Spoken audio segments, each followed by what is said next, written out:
Okay, all right. So here at Alex Colvin, Pit River Country History and News, and I'm here with. Can you say your name again? Hi, my name is Munko. Munko. Yeah. And we're right next to the Big Ben Hot Springs, where there's a community working on, improving it and maintaining its status as a sacred site here in Pit River Country, and. So can you tell us a little bit about the Big Ben Hot Springs and how you came to be here, and if you want to mention any of the history? I'd be glad to. I was just looking for this map to possibly use. Okay. Thanks for coming, and thanks for your interest in Big Ben Hot Springs project. My name is Munko, and I'm part of the team here. We are, like you said, trying to restore and protect and improve this place, and it is a sacred place.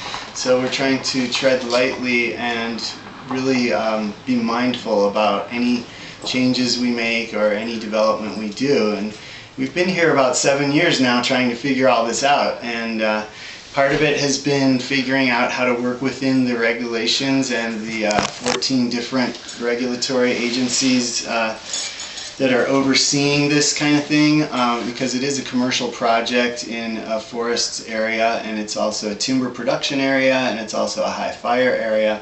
So we have a lot of special considerations, mainly because of the commercial nature of the project. So we have requirements such as putting in wheelchair-friendly paths and hot tubs and ramps and restrooms.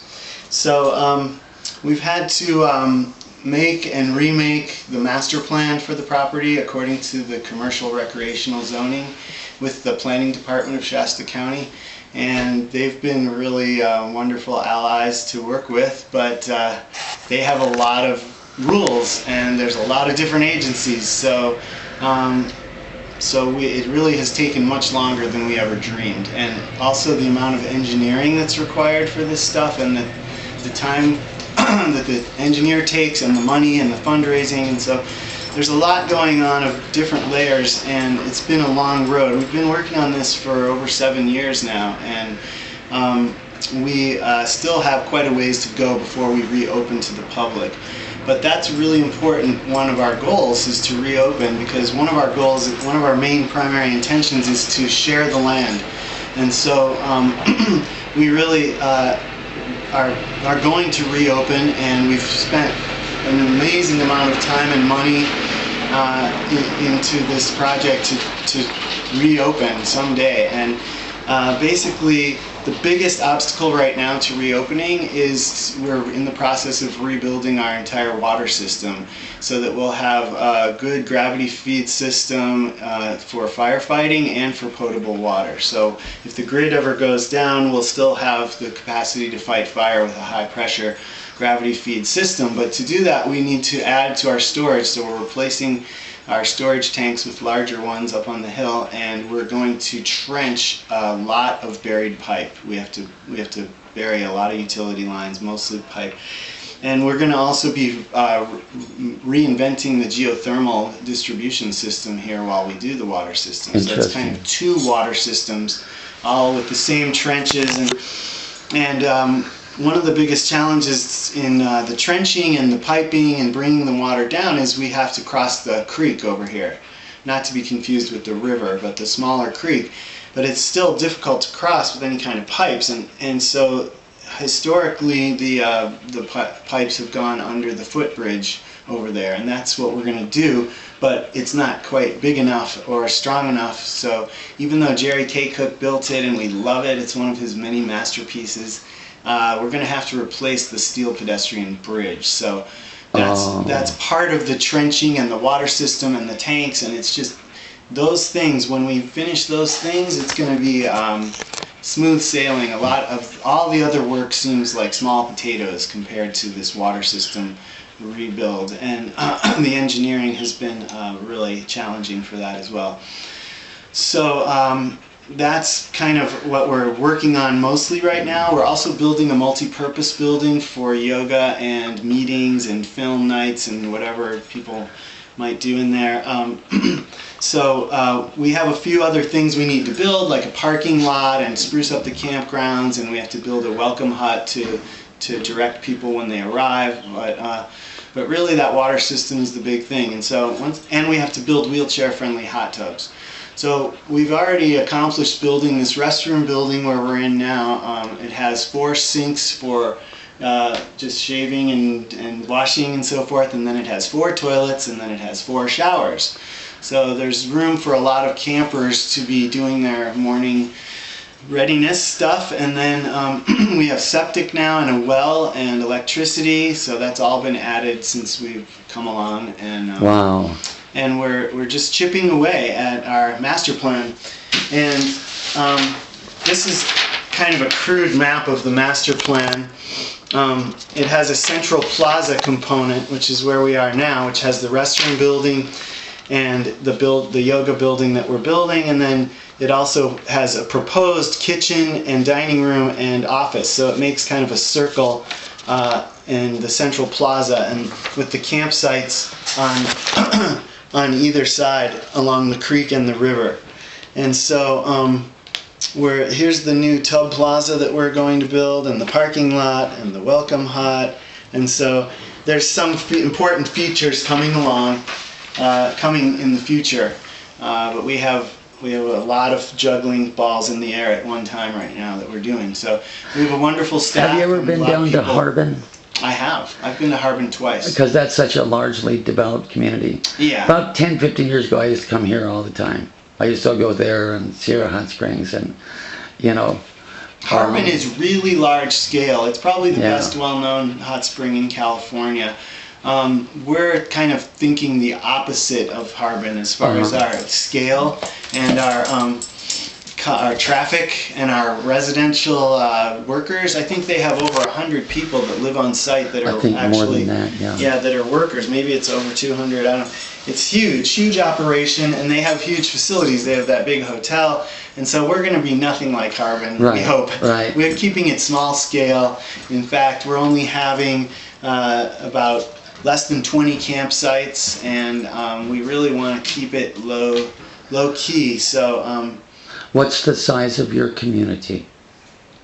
There's about 150 to 200 people in Big Bend, we think, but no one really knows. The 2010 census had 102 people on the 2010 census, and I know of at least 2 people who have left by then. So, but you know, the census doesn't really get everybody. But aside from the Big Bend community, like if you do have a community here, you have campers coming in and everything like that, will you also have like a small residential community that manages the property? We'll need some residential staff to take care of the place and work on it. So there will be some people living there. It's hard to say how that's going to fall out because we are allowed to build employee housing with our zoning, but we also are becoming a nonprofit, and so the people who are on the board of directors or the stewardship council, you know, it shouldn't really be living on site because it's kind of a conflict of interest with the IRS. They really don't want any of the board members to be benefiting in any way from the nonprofit corporation. So, you know, it's hard to say how exactly that will end up. But we are trying to figure out how to house eventual managers and maybe some seasonal work traders like woofers to come help with the gardens and the cleaning and things like that. And you've done a lot of work so far, which you detailed. How many is it? Both you and other people who came here specifically to help get this community going, and the Big Bend community at large that have been working on this, or is it a focused group of people? It's kind of all of the above. I mean, some people who came here to help knew about the hot springs, but not Big Bend community, and so they were drawn here by that. But most of the people that work here are from Big Bend, you know, live in Big Bend, but not live here. So they're just community members. Do you get does George Stanrin come over and give you a hand? George built this building, actually. Okay, he did my roof in Bernie. Yeah, and so that was a while ago. But anyway, so we have a lot. We have contractors coming from Redding and Mount Shasta as well. So it's a pretty wide variety. But most of the people who work here from day to day are. Have you? I'm from just Big want to Bend. take a minute. Have you researched much of the history of the hot springs? The days I of have. the previous owners, the days of the Yeah, green turtle. and that's all on our website. All the results of our research is on the website Okay. in the history section. We're more interested in the prehistory, or the pre-white settler history, Right, or right. pre-genocide history, in the native history. And sadly, that's of course what's been lost mostly. The language and the place names and the stories and a lot of it has been lost. And the resources that we do have to research that, including some of the local people, a lot of it is forgotten, or some of the stuff there's very little published about the Madesi Right. tribe who lived here, and that could be inaccurate. We don't even know. So What- I'm less interested Right. in what's happened since the 1860s when Right. the white people started to overrun Big Bend. That to me is more boring and sad history. It's kind of interesting because I live here and I'm always interested, but I'm also interested more in the natural history. We've been learning a lot about the biology of the band-tailed pigeons, that we have a special mineral site for them here where they eat the minerals from the geothermal waters. Right. So there's a lot of things to learn about nature and about the artifacts that we find here and the Madesi.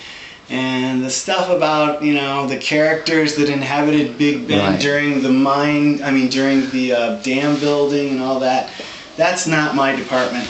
Well, I appreciate that, and I'm just wondering, first of all, say what your website is so people can go to your website where you have some of the information. It's bigbendhotsprings.org. And we Okay. do have lots of history on there, and including prior owners, although it's impossible to own something that's sacred.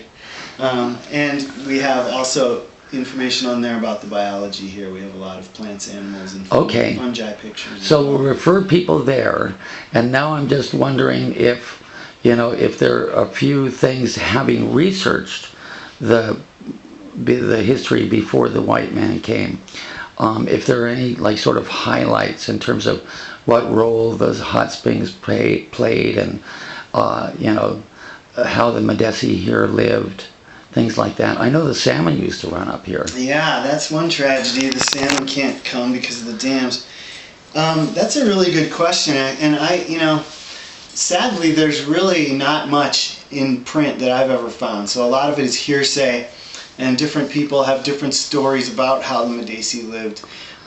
It's pretty apparent that they had abundant food resources, mostly acorns and salmon and deer, I believe, and lots of other plants and animals. So I think they were living pretty well with the food here.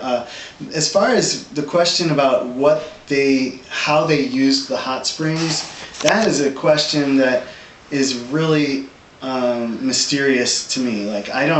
I found an article online that sounded like the perfect article for what I'm looking for in this question, which was is some title about how Native Americans used hot springs. But when you get into the article, it's really poorly written, and it doesn't really say at all how they used hot springs.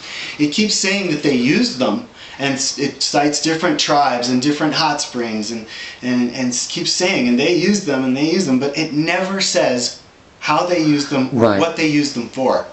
And so I guess the author is assuming that they did therapeutic soaking in them, but I don't believe that until I see more evidence. And that's not even stated in the article. So I mean, it's just ridiculous that this author would take the trouble to write this whole article about native use of hot springs without once saying what they used them for. Were they using them for cooking, for ceremony, for medicine, for healing, for relaxing, for heating their homes? For all I know, Native Americans never have soaked in hot water as a therapeutic thing. I've never seen any proof of that. But maybe that's the only thing they used them for. Maybe they thought that was not a good idea. Maybe they thought it was a great idea. I really don't know. Okay. So there's a pretty broad assumption, I think, that Native Americans used hot springs to soak in, people do today, but I don't know if that's true. I don't know either. I've heard that they used them for medicine, and I also have heard in certain areas that because they were considered sacred land, then even if two tribes had conflict or something, no conflict Oh in the yeah, I sacred read that area. also. This was kind of a peace zone. Yeah, that these, especially around hot springs, certain hot springs, I've heard. Yeah, they were peace zones. That's probably true, because I've read that in one thing, and I've heard it from people like you. So it's either a really predominant myth or it's true. And most things, of course, most myths have some truth based in some truth. Right. But we'll put out a call here. Anybody watching this video who knows, who really knows, has really solid information on how Native Americans, both here in Pitt River country and in other areas, used their hot springs, please get in touch with us. You can get in touch with me through the Pitt River website, and you can get in touch with Munko, like Munko with an O. Yeah, with Munko through the BigBendHotSprings.org. That's true. And, you can always reach us through the website, either me or someone else on the team, and there's also an invitation on our website to give us information, additions, corrections, especially on the history section. So it's constantly reminding the reader that if you want to point out something that's inaccurate or give us more info, it's a work in progress. Right, and I'll do my best to connect people to your website and stay in touch with you on that, because and I just want, because talking about this period of now, what you are doing right now, this is history. You're making history right here, and I'm really grateful that you took the time to explain some about it. Thanks. I said I was only take 10 minutes, so is there anything else that you would like to add before we close this off?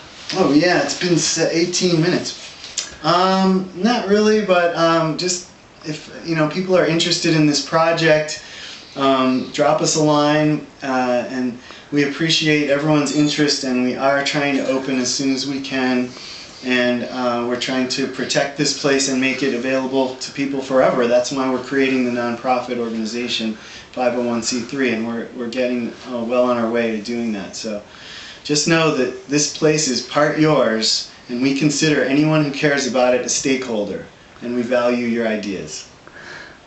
And if you feel inclined, to offer your support, to this 501c3 that's, forming, then you have the opportunity to, and you know how to get in touch with them. Yeah, once it's a nonprofit, it'll be definitely some different kinds of fundraising than we're doing now. So that's something to look forward to. People can contribute in that way too, but we're not ready for that yet, since we're not a nonprofit yet. Munko, it was a great pleasure to meet you, and Likewise. Thank you very much for your time and for all the information you've shared. My pleasure. Thanks for spreading the word.